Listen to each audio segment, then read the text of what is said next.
Champak one में रहने वाले टुनटुनी चिड़िया और पिंटू कबूतर बहुत ही धनवान व्यक्ति थे। उनके पास किसी चीज की कमी नहीं थी और उनकी एक प्यारी बेटी मीना भी थी। एक दिन वो लोग मीना बेटी, हम हमारे दोस्त के घर जा रहे हैं, देर से लौटेंगे, तुम अपना ध्यान रखना। और इतना कहकर पिंटू कबूतर और टूनी चिड़िया उड़ते हुए चले गए। उड़ते हुए वे अपने दोस्त के घर गए। कहाँ गए कुछ पता नहीं और वे कई दिनों तक वापस नहीं लौटे। इधर मीना चिड़िया का तो रो रो के बहुत बुरा हाल हो रहा था। तभी वहाँ पिंटू कबूतर के दोस्त उड़ते हुए आते हैं अपने पूरे परिवार के साथ और कहता है, मीना बेटी, अब तुम्हें मेरे साथ रहना होगा। तुम्हारे माता पिता अब इस दुनिया में नहीं रहे। उन्होंने कहा है कि मैं तुम्हारा अच्छे से देख रेख करूँ। इतना सुनकर मीना के ऊपर तो पहाड़ टूट गया। पिंटू कबूतर के दोस्तों को नीयत ठीक ना थी, यह बात मीना न समझ पाई।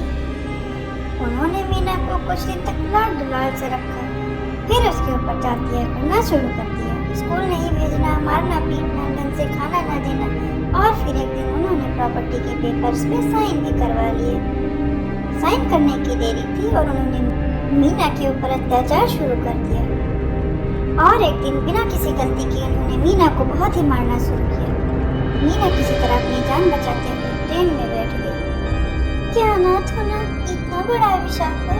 अब मैं कहाँ जाऊंगी?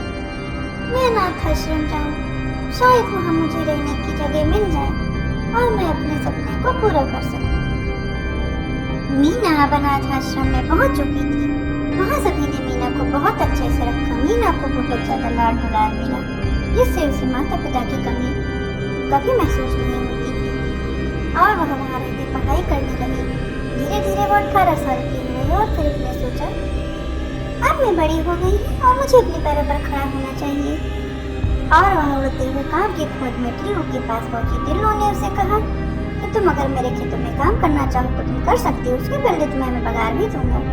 मीना चिड़िया पढ़ाई के साथ साथ खेतों में काम भी करती और फिर एक दिन वह, बहनों, बहुत बड़ी अफसर बन गई हूँ तुम सबके साथ, और तुम सबके प्यार की वजह से ही ऐसा हो पाया, वरना कहाँ मैं अनाथ थी।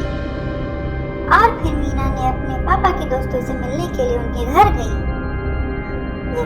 मीना, तुम यहाँ कैसे? और ये तुमने टोपी क्यों पहन रखी है? क्या तुम बड़ी अफसर बन गई हो? हाँ, मैं बड़ी अफसर बन गई हूँ, सोचा आप लोगों से मिलते आऊँ। अपने पापा के दोस्तों का ऐसा व्यवहार मीना के समझ में नहीं आया और उसे उन पर शक हो गया। और फिर मीना के जाते ही, भाई मैंने कहा था इन दोनों को मार दो, लेकिन तुमने मेरी नहीं सुनी, लो मुसीबत आ गई। अरे भगवान, मार देता तो हमें प्रॉपर्टी कैसे मिलती? प्रॉपर्टी अभी इन्हीं के नाम पर है। मीना को तो हमने धोखा दिया है। और वे मीना के माता पिता को मारने ही वाले थे, तभी वहाँ मीना आ गई और बोली, जब मैं छोटी थी तो मैं आप सबकी बातों में आ गई, लेकिन अब मैं बड़ी हो गई। शक तो मुझे तभी हो गया जब आप लोग इतना घबरा गए। मुझे नहीं पता था कि इतनी बड़ी बात है। और तुम लोगों की वजह से माता पिता होने के बावजूद मैंने एक अनाथ की जिंदगी थी। और फिर मीना चिड़िया ने उन दोनों के कानून के हिसाब से सजा दिलाई। मीना, हमसे गलती हो गई है, हमें माफ कर दो, हम ऐसा कभी नहीं करेंगे। फिर मीना ने कहा।